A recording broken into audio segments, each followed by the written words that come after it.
I think this is one of the most interesting geopolitical shifts that's happening anywhere in the world at the moment, which is the way that the Indian Ocean region is becoming a place for the new great game, the diplomatic maneuvering and military maneuvering between China and India. So the Maldives, which has moved from a place that's oriented towards Beijing to one that's more oriented towards New Delhi, is one example of a much bigger phenomenon.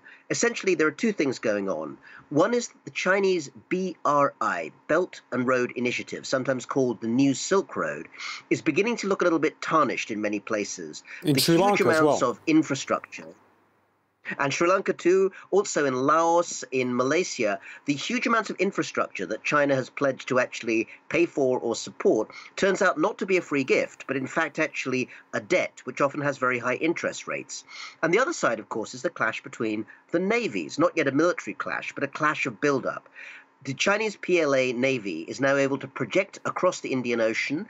It has its own military base in Djibouti in East Africa, and the Indian Navy is responding. So states like the Maldives, which sit right in the Indian Ocean, are now the front line of that new rivalry between an India that is concerned and alarmed it may be surrounded by Chinese-influenced states, and a Chinese state which is trying to create influence in the Indian Ocean region, but may find that its own debt diplomacy, the gifts it gives, which have this very unfortunate financial effect on the countries that take it, is actually bringing its reputation down rather than up. So there's